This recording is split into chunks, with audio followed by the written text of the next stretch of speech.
Bismillahirrahmanirrahim. Assalamualaikum warahmatullahi wabarakatuh. Alhamdulillahirabbil alamin.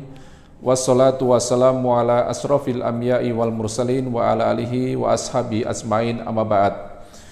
Teman-temanku, saudara-saudaraku yang dirahmati Allah Subhanahu wa taala, kita akan belajar tentang dua hal. Yang pertama adalah siapa yang berhak untuk memandikan jenazah, dan yang kedua, berapa orang yang mestinya ada pada proses memandikan jenazah. Nah teman-teman, biasanya kalau di kampung-kampung, di banyak tempat kalau ada jenazah, kalau ada orang yang meninggal, memang bagus sekali mereka bersegera untuk mengurus jenazahnya, ya. Apa mulai dari memandikan, mengkafani, menyolati sampai kepada mengubur. Akan tetapi pada proses memandikan jenazah ini ada yang lebih khusus, ya. Dan tidak setiap orang bisa atau diperbolehkan untuk memandikan jenazah, ya. Siapa yang berhak untuk memandikan jenazah? Ya, yang pertama adalah jika jenazah itu adalah laki-laki, tentu yang memandikan jenazah adalah laki-laki. Kemudian kalau jenazah itu wanita, tentu yang memandikan adalah wanita. Akan tetapi jika jenazah ini adalah seorang wanita, seorang istri, maka yang berhak memandikan adalah diantaranya adalah suaminya. Dan sebaliknya, andai kata yang meninggal adalah suaminya, maka istri pun berhak untuk memandikan. Teman-teman, laki-laki atau perempuan yang tadi saya sebutkan yang berhak untuk memandikan jenazah adalah lebih diutamakan dari kalangan keluarganya atau kerabatnya. Kemudian siapa yang kedua? Yang kedua adalah orang-orang yang dia memiliki ilmu, dia paham akan tata cara pemulasaran jenazah. Dan lebih baik lagi, mereka-mereka itu adalah dari kalangan keluarga atau kerabat daripada jenazah. Jadi tidak setiap orang itu bisa langsung mengambil posisi untuk memandikan jenazah, ya.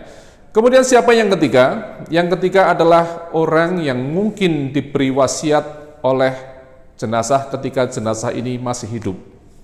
Teman-teman, kenapa orang yang diberi wasiat oleh jenazah dia berhak untuk memandikan? Karena tentu orang yang diberi wasiat ini dia dipercaya oleh orang yang meninggal atau jenazah ini ketika dia masih hidup. Karena ketika dalam proses memandikan jenazah ada aurat yang terbuka, ada aib yang terlihat barangkali, ya, sehingga jenazah ini sudah mempercayakan kepada orang yang pernah diberi wasiat. Dan dari semua itu memang yang diutamakan adalah dari kalangan kerabat atau keluarganya.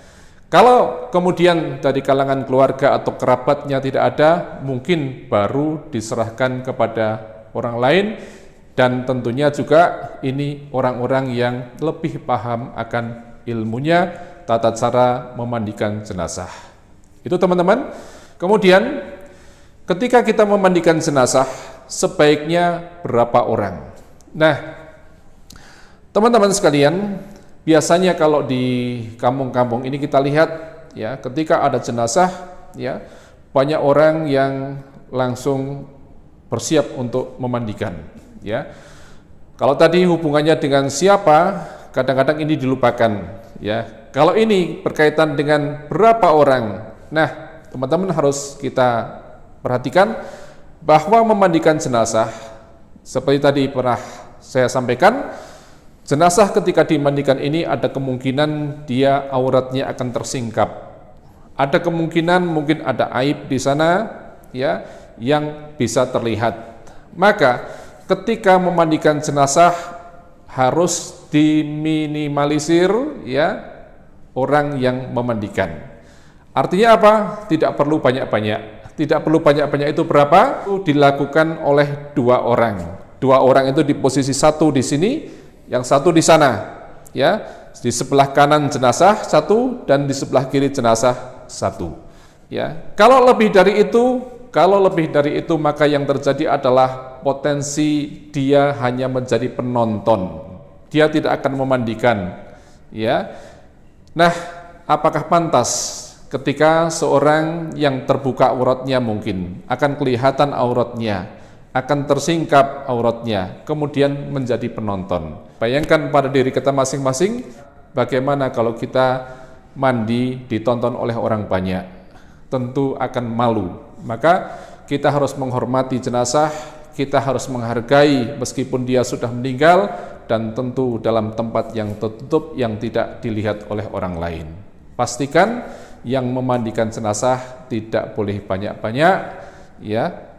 Cukuplah 2 orang, dan dia adalah orang-orang yang sudah memahami ilmunya. Karena apa, teman-teman? Penting sekali bagi orang yang memandikan jenazah, dia tidak boleh menceritakan pada siapapun keadaan jenazah tersebut. Aibnya, auratnya, dia harus bisa merahasiakan. Dan ini adalah hal yang sangat penting. Dan sekali lagi, jenazah bukan tontonan, apalagi ketika dimandikan. Mudah-mudahan bermanfaat. Wassalamualaikum warahmatullahi wabarakatuh.